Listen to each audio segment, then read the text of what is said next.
Et on va voir en deux parties. Ça dit quoi? Le couteau qui a double tranchant là, quand tu sais le manipuler, ça t'apporte des bénédictions.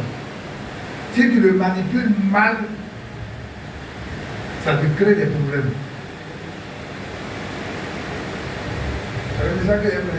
C'est la suite du message que j'ai prêché dimanche passé. Hein. Ou bien, dimanche passé, pour ceux qui étaient là, c'était le même message que j'avais prêché, non? De Dieu. Ou bien comment marcher avec un oint de Dieu pour être béni. C'était le message qu'on avait prêché dimanche passé. C'est la suite qui est là.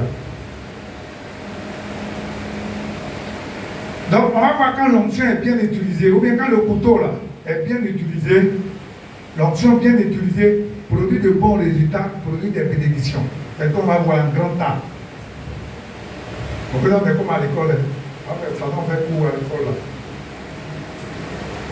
Maintenant, en grand B, on va voir lorsque l'onction est mal utilisée, ça produit des malédictions. Là, on va voir ça en grand B.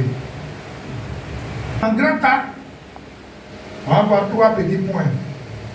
On va voir l'exemple de Anne. Anne. Je n'ai pas dit Anne la prophétesse, il y a plusieurs Anne dans la Bible. Hein? Anne de Elkanah. On va voir Anne Madame Elkanah. On va voir Anne Madame Elkanah.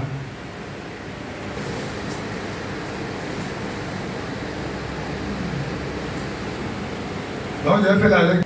1 Samuel 1. Bon, verset 12 après, c'est long. Hein. Mais le problème, on a oublié des livres que vous comprenez. Sinon, moi, je fais résumer, ce n'est pas ça que je connais. Voilà, donc on va lever, on va lire un peu. Anne de Elkanah, Anne de Madame Elkanah. Donc, ici, on va voir d'abord les parties, les personnes qui ont bien utilisé l'onction.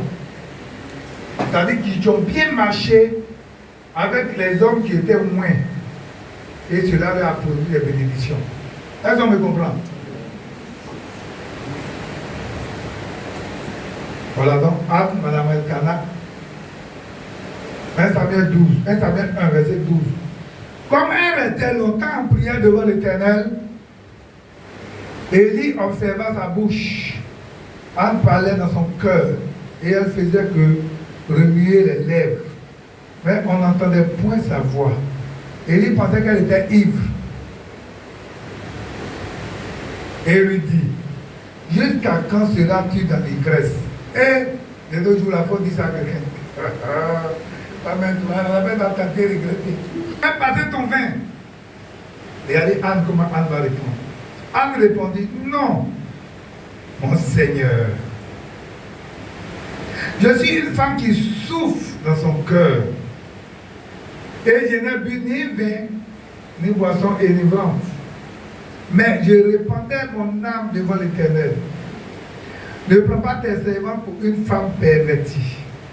Car c'est l'excès de ma douleur et de mon chagrin qui m'a fait parler jusqu'à présent. Regardez Élie, ce que Élie va dire. Élie reprit la parole et dit, va en paix. Et que le Dieu d'Israël exauce la prière que tu lui as adressée.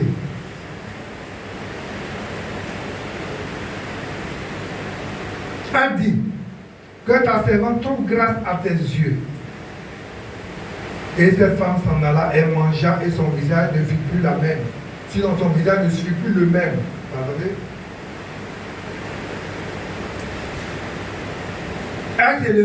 Ils se levèrent de bon matin, et après s'être prosternés devant l'Éternel, ils s'en retournaient et revenaient dans leur maison à Rama. Elkanah connut sa femme, connut Anne, sa femme, et l'Éternel se souvient d'elle. Dans le cours de l'année, Anne devint enceinte, et elle enfanta un fils qu'on nomma Samuel. Car dit-elle, je l'ai demandé à Seigneur, bénis ta parole au nom de l'onction, c'est un couteau qui a un double tranchant. Vous savez, les couteaux des militaires, là, souvent, les deux côtés, là, ça blesse. Donc l'onction est comme ça. Quand tu marches avec quelqu'un qui a l'onction, si tu reconnais son onction, si tu sais manipuler cette onction, si tu sais accorder la place qu'il faut à l'onction,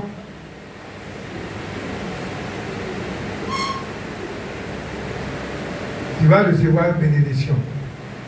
Mais si tu utilises mal l'onction, tu ne reconnais pas l'onction, tu ne reconnais pas l'autorité, tu méprises l'autorité, le contraire aussi se produit dans ta vie. Donc c'est pourquoi je vais vous amener à comprendre ça. Si vous avez compris ça, vous allez comprendre. Même si un homme de Dieu dit il a péché, même toi-même tu as vu l'homme de Dieu là où la servante de Dieu elle a péché, tout le monde a vu. Mais toi, il ne faut pas parler aussi. La dernière fois, vous avez dit que les... Nous connaissons toute l'histoire d'Anne. Et Anne, on dit qu'elle n'était pas d'enfant, elle était avec sa rate. Comment on appelle ça? Hein? Donc il y avait jalousie entre les deux. Elle ne peut pas voir deux femmes qui sont quelque part et puis il n'y a pas de jalousie. Il n'y en a pas. Même si elles ne sont pas mariées, mais si tu les mets deux dans une maison, elles sont deux sœurs, même sœurs. Elles n'ont qu'un jumelle, mais moi, je prends un jumelle. Elle dit jumelle là, elles étaient dans le ventre là-bas ensemble. Elle était là-bas, elle était camarade là-bas. Mais dès l'instant où elle sort comme ça, c'est fini. Pourquoi tu es sorti avant moi? C'est pas là que tu commences pour moi. Si parmi elles, il y a un qui vient doter avant l'autre, ça t'a fait. Si les deux vont à l'école, il y a un qui avance plus que l'autre, pourquoi tu avances avant moi? On n'est pas venu ensemble. Si elle va doubler, pourquoi tu ne m'entends pas? Ça fait. Mais il faut mettre des garçons dans une maison, il n'y aura rien. Il y a un problème. Il y a plus des gens rivales. Moi, je ne sais pas comment. Les gens qui font. Comme ta rivale se moquait d'elle, elle n'avait pas d'enfant. Donc, elle traversait cette situation. C'était difficile pour elle. On avait dit qu'elle allait au temple. Elle allait au temple. Il faut dire au temple. Au temple. Il faut dire Anne est allée au temple. Anne est allée au temple. Elle n'est pas restée s'affirer à la maison. Elle est allée au temple. Donc, quand elle est allée au temple, là, ils sont allés adorer. Et on dit qu'elle allait pleurer devant la face du Seigneur. Et Élie, le sacrificateur, va sur son mouvement. Il va voir sa boule de nez, il va dire, ta femme là, elle est émue. Il y a longtemps, elle est venue. Elle est là, elle est à genoux, là, qu'est-ce qui se passe? Et Élie va lui adresser la parole. Et elle va dire, non, mon Seigneur, en réalité, ce n'est pas parce qu'il y a bu. Mais c'est une situation que je vis. C'est une situation avec le tout le monde. Il va dire, que le Dieu d'Israël exauce ta prière. La vie de quand Anne est partie de là, quand elle est arrivée à la maison, sa vie n'a plus été. Elle est allée. Habituellement, son mari n'allait pas avec elle, il n'y a rien. Mais ce jour-là, quand le Seigneur a visité Anne, quand elle est arrivée à la maison, elle a eu la part de son mari, elle est tombée enceinte. Et comme je vais vous donner un témoignage, je me souviens, quand il était là, je vais vous donner vivant qui est là. L'enfant a fini là. Elle a reconnu l'onction qui est sur Élie, elle n'a pas parlé mal à Élie. Elle dit non, mon Seigneur, c'est la souffrance que je suis en train d'entendre. Et vous voyez, souvent les prières, on pense qu'on va prier jusqu'à demain matin. Il dit que l'Éternel, le Dieu d'Israël, se souvient de toi. C'est tout, voilà la prière là. L'onction a fait de l'Est. On continue. Deuxième exemple. On va dans Jérémie.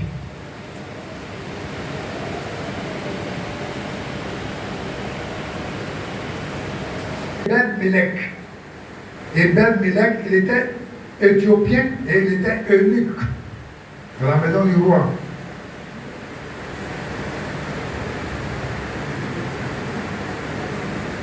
Donc regardez cet homme-là, ce qu'il va faire. Verset 7. 37, verset 7 jusqu'à 13. Bon, regarde, il va pas dire verset 6 d'abord. Où est Jérémie, c'est prophétie qui donne là. Ça veut dire qu'ils ont pris Jérémie, on l'a jeté dans un trou. 38, verset 6. Alors ils prirent Jérémie et le jetèrent dans la citerne de Malchija, fille du roi. La carte se trouvait dans la cour de la prison. Dans la cour de la prison, on avait une citerne. On a pris Jérémie, on a jeté dedans. On dit, c'est pas toi qui. C'est toi, attendez, pardon. Quand on t'a jeté dans le trou, là, tu vas parler là-bas. Il descendit Jérémie à un école. Il n'y avait point d'eau dans la citerne. Il y avait de la boue. Donc ils ont jeté Jérémie dans la boue. Et Jérémie enfonça dans la boue. Où est-ce que le ministère prophétique là, où est-ce que ça avait des. Il y avait mangé, il y avait boire des guerres, il y avait mangé. C'est un ministère qui est difficile à exercer. Donc quand Jérémie a prophétisé là, on l'a pris, on l'a mis dans le trou. On dit qu'il n'y avait pas d'eau, mais il y avait la boue, donc il était enfoncé dans la boue. Regardez ce que ce monsieur là va faire. Il va voir l'onction qui est sur la vie de. Sur la vie de Jérémie. Verset 7. Ebed-Melech, l'Éthiopien, eunuque, qui était dans la maison du roi, a appris qu'on avait mis Jérémie dans la citerne. Le roi était assis à la porte de Benjamin. Ebed-Melech sortit de la maison du roi et parla ainsi au roi. Ô roi, mon Seigneur. Vous avez tous les rois là, quand tu veux les blaguer, vous savez les blaguer. Tu vois, même quand on dit, oh roi, vis éternellement. Vis éternellement, ça veut dire quoi? On sait que le gars ne peut pas vivre éternellement, mais on le blague. Quand on dit d'aller aussi, son père est comme ça, il dit, ça au moins, tu es bien. Tu veux que. Ces hommes ont mal agi en traitant de la sorte Jérémie. Est-ce qu'il a dit les gens ont bien agi? Il dit les gens ont mal agi, mais qu'ils ont fait les pas bien. Où est déjà ta position là? Fait que l'onction agit déjà sur ta vie. C'est pourquoi vous avez dit de ne pas critiquer les gens, c'est ça. Donc, en jetant dans la citerne, ils ont mal agi en traitant de la sorte Jérémie le prophète. En le jetant dans la citerne, il mourra de faim là où il est, car il n'y a plus de pain dans la vie. Verset 10. Le roi donna cet ordre à Ebed-Melech, Éthiopien. Prends ici 30 hommes avec toi, et tu retireras de la citerne le prophète avant qu'il ne meure. Ebed-Melech prit avec lui les hommes. Et il se rendit à la maison du roi, dans un lieu au-dessus du trésor. Et il en sortit des lambeaux usés et de vieux haillons. Et il descendit à Jérémie dans la citerne avec des cordes. Et Ebed-Melech l'Éthiopien dit à Jérémie, mets tes lambeaux usés et tes haillons dans toutes tes aisselles sous les cordes. Et Jérémie fit ainsi. Il tirait Jérémie avec les cordes et fit monter hors de la citerne. Jérémie resta dans la cour de la prison. On va continuer. On va lire maintenant le 39. On va lire ce que ça va produire dans sa vie. 15 à 17. 39, 15 à 17. La parole de l'Éternel fut adressée à Jérémie en ces mots. Pendant qu'il était enfermé dans la cour de la prison. Va, parle à Ebed-Melech, l'Éthiopien, et dis-lui, ainsi parle l'Éternel des armées, le Dieu d'Israël. Je vais faire venir le malheur sur cette ville.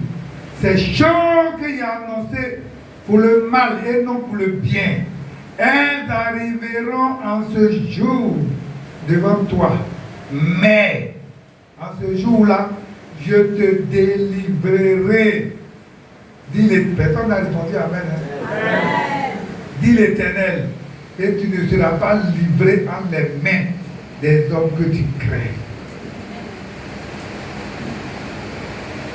Je te sauverai et tu ne tomberas pas sous l'épée.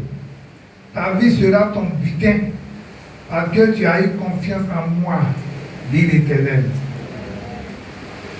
Vous comprenez? Hein? Pourquoi cet homme-là?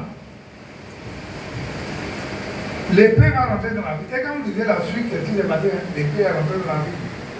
Le roi, tous ceux-là, leur ont été pris. Mais cet homme-là, il a été préservé. Sa vie a été préservée. Pourquoi? Parce qu'il a bien agi vis-à-vis de l'onction qui était sur la vie de Jérémie. Dis-moi, Amen, et que je continue. Amen. Là, si tu ne dis pas Amen, ça veut dire qu'on s'arrête là. Amen. Il y a des gens qui ont faim, donc ils ne disent pas Amen, ils veulent qu'on parte à la maison à 10 heures. Si quelqu'un peut me dire que, un point, c'est encore concernant la vie de Jérémie. On va voir l'histoire de son secrétaire. Le secrétaire de Jérémie s'appelle comment? On va dans Jérémie 45.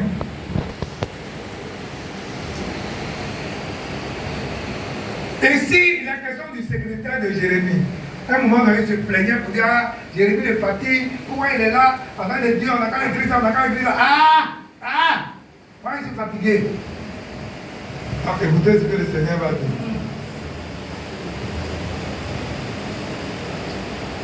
Donc vous avez vu maintenant ceux qui ont trouvé Jérémie 45, vous avez vu le nom même en tête.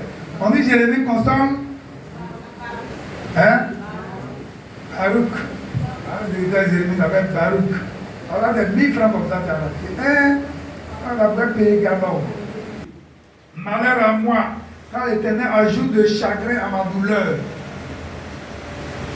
Je m'épuise en soupirant. Et je ne trouve point de repos. Voilà le secrétaire là qui se plaint comme ça. Il dit Jérémie me fatigue. Jérémie, tout le monde est prophétisé, il faut écrire. Il dit quand on a fait, je suis fatigué. Écoutez, le Seigneur dit dis-lui, ainsi parle l'Éternel. Voici ce que j'ai bâti. Ce que j'ai bâti, je le détruirai. Ce que j'ai planté, je l'arracherai. Savoir ce pays. Donc il dit que ce que lui a planté, il n'a pas détruit ça. On dit parlant du pays. Mais verset 5, il dit, mais toi, rejetteras-tu de grandes choses? Ne les rejette pas, car voici, je vais faire venir le malheur sur toute chair, dit l'Éternel. Et je te donnerai ta vie. Pourquoi? Ta vie sera quoi pour toi? La vie sera ton butin. Pour butin dans tous les lieux où tu iras. Donc, Dieu dit à Jérémie ici que quand il va détruire le pays là, il dit à Baruch que la vie de Baruch, ça sera son butin. Quand on dit butin, c'est quoi? Quand il y a guerre, c'est le butin. Toi, ce que tu vas gagner là, c'est ta vie là. Tu vas vivre, les autres vont mourir, toi tu vas vivre. Ou bien? Amen. Donc, voilà un peu bien aimé. Ça, c'est quelques exemples que j'ai donné, il y en a plein d'autres. L'onction, plutôt à double tranchant. Quand tu le manipules bien, ça te donne des bénédictions. Vous voyez ceux-là, les deux gars là, l'Éthiopien là. Lui, les gens ont mal agi, il aurait pu se taire, mais il avait dit au roi que quand ils ont mis Jérémie là, ils vont le tuer. Il faut qu'on fasse quelque chose. Le roi dit ok, vas-y, fais quelque chose. Il allait prendre des gens sans les faire sortir Jérémie. Jérémie a prophétisé sur sa vie, a changé son histoire. La dernière fois, il a parlé un couteau à double tranchant. Manipule-la bien. Quand il dit manipule, il veut parler de l'onction. Si on dit manipule-le aussi, il a dit je veux parler du couteau. Il va dire que le pasteur parle pour être enceinte. Il a dit l'onction qui est un couteau à double tranchant, le couteau là, manipule-le bien. Si il parle de l'onction, manipule-la bien. Amen, hein? Amen. Donc voici quelques exemples que je t'ai donnés. On va voir maintenant l'autre côté là. Où tu as produit de mauvais résultats là, on va voir rapidement.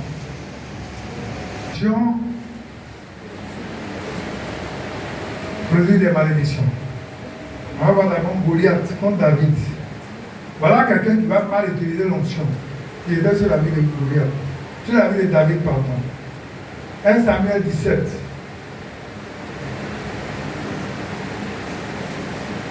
Dernier verset 42 à 45.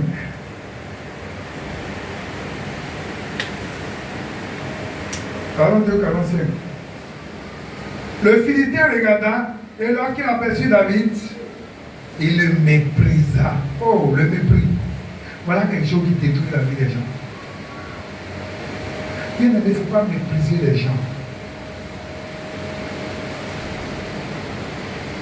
Et à part de temps, les hommes de Dieu, il faut pas être en tresse. Donc on peut comprendre la vie simple. On veut mépriser les gens. Le Philistin regarda, et lorsqu'il aperçut David, il le méprisa. Et lorsqu'il aperçut David, il le méprisa, ne voyant en lui qu'un enfant, blond, et d'une belle figure. Le Philistin dit à David, suis un chien pour que tu viennes à moi avec des bâtons et après là-bas maudit par ses dieux. Donc ouais, il méprise David, il maudit David par ses dieux. Et il ajouta, viens vers moi et je donnerai ta chair aux oiseaux du ciel et aux bêtes des champs. Non, ouais, non. Le Philistin, il dit tout cela de David. Hein. Il a vu petit, il vient, il méprise David. Il le traite de tous les noms. Mais regardez ce que David va dire. David dit aux Philistins, tu marches contre moi avec l'épée, la lance et le javelot, et moi, je marche contre toi au nom de l'Éternel armée, le Dieu des armées d'Israël que tu as insulté. David n'a pas dit que tu m'as insulté. Hein. Regardez me voir là. Hein? Écoutez-moi. Quand David dit, il dit toi petit comme ça, tu peux me faire quoi? Mais quand David parle, David ne dit pas que moi tu m'as insulté, moi David est. Il vient en toi au nom de l'Éternel de David que tu as insulté. Après tu n'as pas, c'est l'onction qui est sur ma vie là. Tu n'as pas vu Dieu, tu as méprisé ça. Tu vas voir ce que l'onction va te faire. C'est ce que David dit. Il dit, je viens contre toi au nom de l'Éternel des armées que tu as insulté. L'Éternel qui m'a donné sa caution là. C'est lui que tu as insulté, c'est pas moi. Est-ce que vous comprenez même? Au nom de l'Éternel que tu as insulté. Là, quand David insultait David, le Goliath insultait David, est-ce qu'il a parlé de Dieu dedans? C'est David lui qui l'a insulté. Il n'a pas vu l'onction qui était sur la vie de David. Donc David lui, il a pris sur l'onction pour dire, en réalité, ce n'est pas moi que tu insultes, mais c'est l'onction qui est sur ma vie là, que tu méprises. Mais comme tu as méprisé, tu vas voir que l'onction, ce n'est pas l'apparence. Je vais te montrer le Dieu que tu as insulté là. Tu vas voir s'il va te dire. Que le Seigneur nous aide à comprendre ça.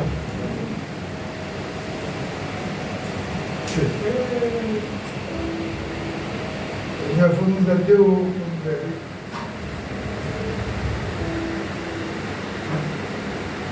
Il faut nous aider. On continue. On va voir un deuxième exemple. Donc, on a vu Goliath vers David. On va voir maintenant Michal, la fille de Saül, encore vers David. Écoutez-moi très bien cette fois-ci. Bon, on disait que j'allais écouter le gars, il n'avait pas bien écouté ça encore. C'est facile, là. Michal, là, elle était qui? Elle était pour qui pour David? Elle était la fille de Saül. Et elle était la femme de David. Et écoutez bien l'histoire. Ça va nous aider. 2 Samuel 6. Vous pouvez nous dire, il y en a quand ils prennent, ils sont aigris. Ils sont à la chambre où il faut dire, ça vaut 16. David dansait de toute sa force devant l'Éternel. Et il était ceint d'un effort de lin. David et toute la maison d'Israël firent monter l'arche de l'Éternel avec des cris de joie au son des trompettes. Verset 16. Comme l'arche de l'Éternel entrait dans la cité de David, Michal, fille de Saül, regardait par la fenêtre et voyant le roi David sauter et danser devant l'Éternel, elle le méprisa dans son cœur. On n'a pas dit qu'elle avait la mise à vie. Écoutez-moi, regardez tout ce qui tombe. La cité de David s'appelle comment? Tu vas me dire le nom de la cité de David. Comme l'âme de l'Éternel entrait dans la cité de David, Michal, fille de Saül, regardait par la fenêtre et voyant le roi sauter et danser devant l'Éternel, elle le méprisa dans son cœur. On n'a pas dit qu'elle est venue devant ici. Ou elle est venue parler. Hé, roi, pourquoi tu as dansé comme ça devant les gens? Non, hein? Elle a fait ça dans son cœur. C'était le roi de la maison. Elle a parlé dans son cœur. Elle a mis ça par la fenêtre, non. Donc ça veut dire qu'elle n'est pas dehors. Mais regardez ce qu'elle a fait dans son cœur. On va voir les conséquences. Donc imaginez quand elle a fait dans son cœur, en secret, on voit les conséquences. Et quand tu es vis-à-vis alors, hein? vous, votre affaire là, c'est ça. Quand on fait, vous ne répondez pas. Bon, on va lire le verset 20. Verset 20 à 23. David s'en retournait pour bénir sa maison. Et Michal, fille de Saül, sortit à sa rencontre. Donc, elle a fait dans son coin là-bas. Mais elle avait dit, elle a dit, moi-même, ce que j'ai fait là-bas, on ne m'a pas vu. Il faut que je vienne ici pour qu'on voit que je suis une femme, c'est moi qui commande. Hein? On dit, Michal s'en retourna pour bénir David, pardon. David s'en retourna, le verset, bénir sa maison, et Michal, fille de Saül, sortit à sa rencontre. Donc elle a fait un secret là-bas, elle sort maintenant, elle commence à sa rencontre. Elle dit, quel honneur aujourd'hui pour le roi d'Israël de s'être découvert aux yeux des servantes, de ses serviteurs, comme se découvrait un homme de rien. Voilà ce qu'elle dit à son mari. David répondit à Michal, c'est devant l'Éternel qui m'a choisi de préférence à ton père. Amen. Amen. Donc, David a répondu, vous m'avez dit la vérité, qui m'a choisi de préférence à ton père et à toute sa maison pour m'établir chef sur le peuple de l'Éternel, sur Israël. C'est devant l'Éternel que j'ai dansé. Et David arriva, il dit, je veux paraître encore plus vil que cela et m'abaisser à mes propres yeux. Néanmoins, je serai un honneur auprès des servants dont il parle. La sentence tombe maintenant, écoutez, verset 23. Ah! Égal, fille de Saïd n'eut point d'enfant jusqu'à sa mort. Hein? Non, c'est ça quoi ça? La Bible, toutes les femmes déclaraient stériles elles ont enfanté, sauf celle-là. Celle-là n'a pas enfanté, Michal. C'est Élisabeth. Et puis elle a enfanté de grands enfants. Hein? Élisabeth a enfanté qui? Dieu l'a frappé de stérilité, de malédiction. Elle a pu enfanter dans sa vie. Bien aimé, je veux que tu comprennes ça. Regarde bien la Bible, Dieu ne tient pas compte des temps ignorants. Alors on va te repentir, on va prier, on va te demander pardon. C'est pourquoi ne méprise pas quelque chose dans quelqu'un dans ton cœur. Voilà. Quand on dit quelqu'un a l'onction là, il ne faut pas jouer avec. Donc moi je donne des conseils pour être béni. On dit qu'il va être béni. Si tu ne veux pas être béni, tu peux rejeter les conseils que je te donne. Mais moi je veux que tu aies des enfants. Je veux que. Mais attends, si on travaille, tout le monde a la même chose. C'est pour nos enfants. Et puis il y a vous dire une chose. Saül, on a déjà vu la dernière fois. Je vais vous donner le passage quand même. Saül, là, lui, il voulait tuer David. Il a poursuivi David jusqu'à. Donc ceux qui étaient sur David l'ont tué. 1 Samuel 31, verset 1 à 6. Les Philistins livraient bataille à Israël. Et les hommes d'Israël prirent la fuite devant les Philistins et tombèrent morts sur la montagne de Gilboa. Les Philistins poursuivirent Saül et ses fils et tuèrent Jonathan, Abinadab et Malchishua, fils de Saül. L'effort de combat portant sur Saül, les archers l'atteignirent et le blessèrent grièvement. Saül dit alors à celui qui portait ses armes, tire ton épée et m'en transperce, de peur que ces incirconcis ne viennent me percer et me faire subir leur outrage. Celui qui portait ses armes ne voulut pas, car il était saisi de crainte. Et Saül prit son épée et il se jeta dessus. Verset 6. Saül périt en même temps. Dans cette journée, Saül et tous ses fils. Bien aimé, voilà d'autres malédictions. Si quelqu'un tu mets avec tous tes enfants, on appelle ça comment? C'est pas bon. Normalement, c'est pas bon. Mais moi, c'est pourquoi quand on fait les mauvaises choses, Dieu dit c'est pas bon, c'est pas bon. C'est ça. Toutes les mauvaises choses que Saül a faites là, c'est ça qu'il a payé là. Ce n'est pas bon, bien aimé.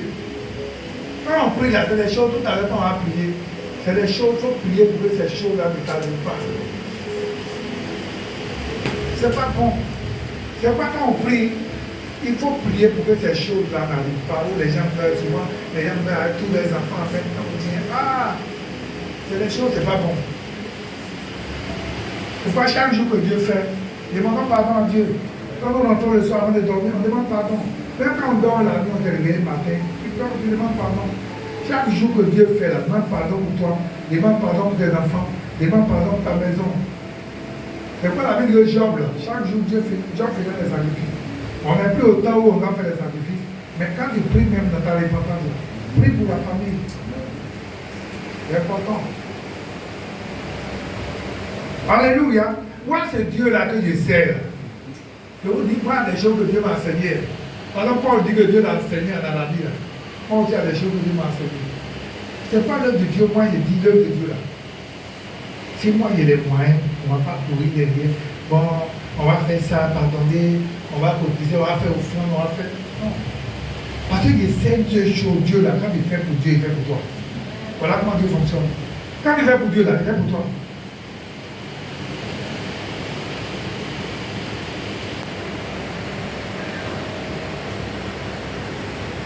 On continue. Donc, où est pour Michal là? Il a oublié de vous donner un aspect dedans. Michal là. Normalement, il y a une femme avec son mari, non? Hein? Mais où est-ce que Dieu a fait? Ce n'est pas les femmes qui vivent avec des maris pasteurs. Vous avez des cas plus compliqués. Si tu méprises ton mari, si tu aides les gens à mépriser ton mari, il va partir, tu vas souffrir. Mais si tu reconnais l'option qu'il a vu sur ton mari là, tu vas voir aussi la grâce aussi, tu vas te reproduire sur ta vie. Ça, je voulais que vous compreniez ça. C'est très important. Ça arrive d'avoir mal de tous les jours. Mais regardez Michal, même elle est dans le même lit avec David. Regardez. Parce qu'elle a méprisé son mari simplement. Dieu dit à cause de ça, elle n'a pas eu d'enfant. En tant que mari, elle a un enfant. L'enfant était pour David aussi, non? Mais Dieu dit non. Je vais te donner les enfants par les autres femmes, mais si elle va pas faire ça. Vous voyez ça, c'est pas bon. On continue. On va voir encore un fils avec son papa. Alors, les enfants, ils pensent qu'ils sont rebelles. Comme ils ne parlent, ils ne veulent pas écouter. On va voir l'histoire d'Absalom et David. 2 Samuel 15. Alors qu'ils n'ont pas Bible. Donc quand ils viennent à l'église, il faut les amener à ouvrir un peu la Bible. Parce que sinon, dans la Bible, depuis avec 3 ans, ils n'ont pas ouvert. Donc quand nous lisons Samuel 15, on dit quoi? Après cela, Absalom se procura un char et des chevaux et 50 hommes qui couraient devant lui. Hein? On va maintenant dans 2 Samuel 18. T'as pas envoyé à les gens qui sont dans les églises où il y a tout là. Et même quand ils viennent à l'église comme ça, ils viennent comme ça. Verset 9 à 14.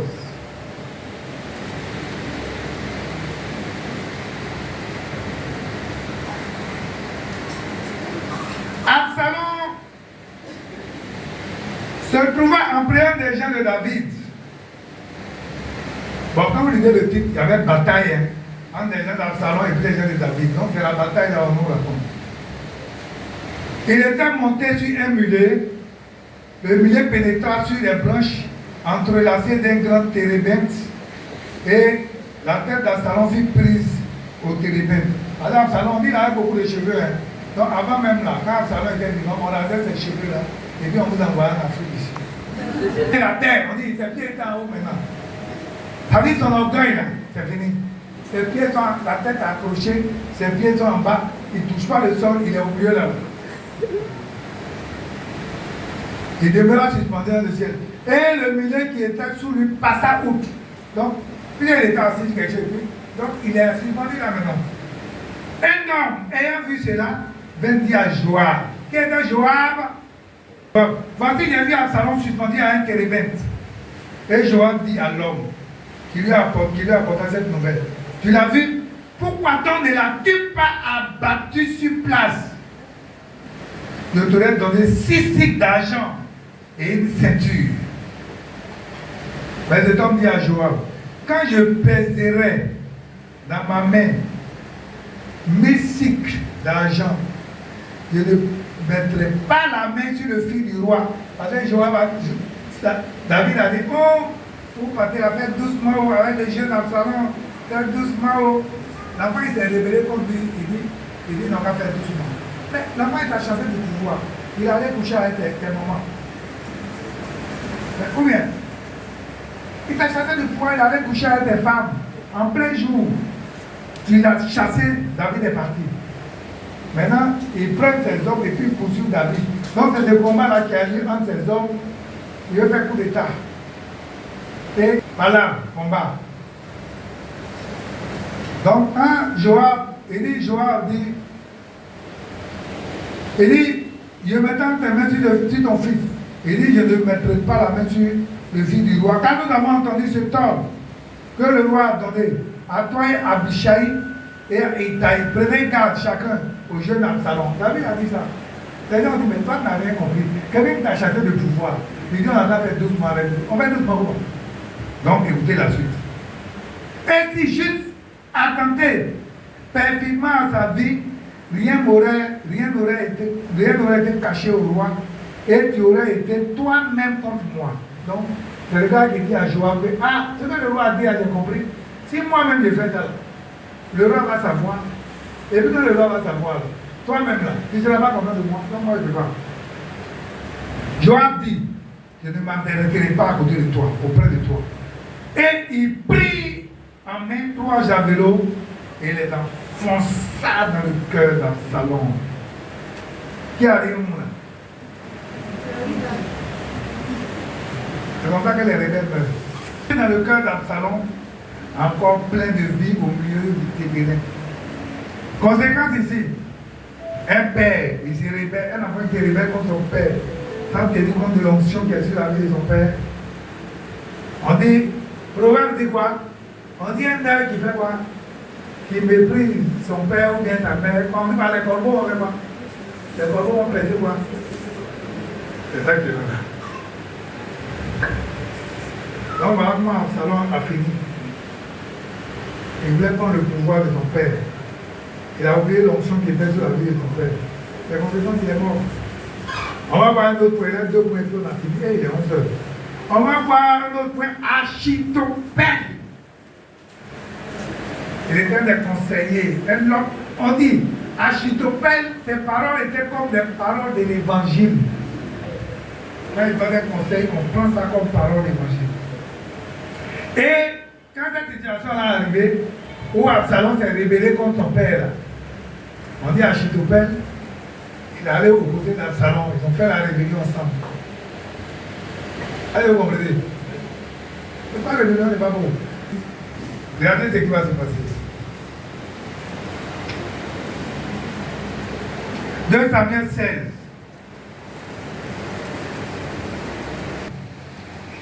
Et Achitophel dit à Absalom, on dit d'abord vers Absalom dit à Achitophel, consultez ensemble, qu'avons-nous à faire, qu'est-ce qu'on doit faire. Donc si le petit quand avait demandé des choses à Absalom, à Achitophel aurait pu lui dire, ah petit, là-bas tu as emprunté les papiers, il faut déployer les armes et puis il faut repartir vers ton père. Non. Il a dit, écoutez, Achitophel dit à Absalom, voici les conseils qu'on lui donner. Il dit, pas bien les concubines que ton père a laissées. Donc, les femmes, quand on avait fuyé là, il a dit aux femmes là, vous restez ici. Parce que si vous allez partir, vous restez ici, les femmes là. Les femmes là n'ont qu'à rester là, il ne faut pas les voiture aussi. Donc, on dit Achitophel a dit à Absalom, il n'a qu'à aller coucher avec les femmes de son papa là. Que ton papa a laissé pour garder ta maison. Ainsi, tout Israël saura que tu t'es rendu au Dieu à ton père. Et les mains de tous ceux qui sont avec toi vont se fortifier, se fortifieront. Écoutez la suite. On dressa pour Absalom une tente sur le toit. Et Absalom allait coucher. Il est allé avec les concubines de son père aux yeux de tout Israël. C'est Achitophel qui vient donner ce conseil. Alors on dit, au moins je vous parlais là. Quand Achitophel dit quelque chose, il va changer, c'est bon parole. Donc c'est lui qui dit, va, tu vas coucher les femmes de ton père. Elle n'a pas donné un conseil comme ça. Mais quand il a bien donné les conseils, regardez la suite. 17. 2 Samuel 17, verset 23. Donc Achitophel a donné, après il a donné d'autres conseils. Achitophel, verset 23, voyant que son conseil, parce qu'après il a dit à la chose, ils n'ont qu'à poursuivre le roi, ils vont le tuer. En tant qu'il y a quelqu'un qui était là, que David avait laissé là pour anéantir le conseil, il a dit, c'est vrai, le conseil qu'Achitophel a donné, mais si on fait ça, David a été un homme de guerre. En fait, le gars voulait que David puisse aller plus loin. Il ne voulait pas qu'on mette la main sur lui. Donc, il a vu que son conseil n'a pas été écouté. Donc, comme son conseil n'a pas été écouté, on dit Achitophel, voyant que son conseil n'était pas suivi, cela son âme partit pour s'en aller chez lui dans sa ville. Quand il va arriver, il va faire quoi? Il donna ses conseils à sa maison et il s'est étrangla. Ouais, non. Moi, le bénin, je n'aime pas. Parce que quand vous lisez la Bible, tous les gens, les bénins, ils meurent comme ça. Les gens ne meurent jamais dans la paix. Donc, voilà quelqu'un à Achitophel. Quelqu'un, ses conseils étaient écoutés là. Il arrive, mais il s'est tué. C'est ainsi qu'il mourut en enterrant dans le supplice de son père. Ouais, c'est l'onction de David. Et tous ces hommes, ils ont fait coalition contre David. Contre l'onction là. On ne combat pas l'onction. Frère, on ne combat pas l'onction. Voilà comment Achitophel est mort. On va voir un autre. Ils appellent Chiméi. Ils n'ont jamais entendu ça depuis qu'ils étaient dans l'église. Ils n'ont pas la Bible. Comment ils vont voir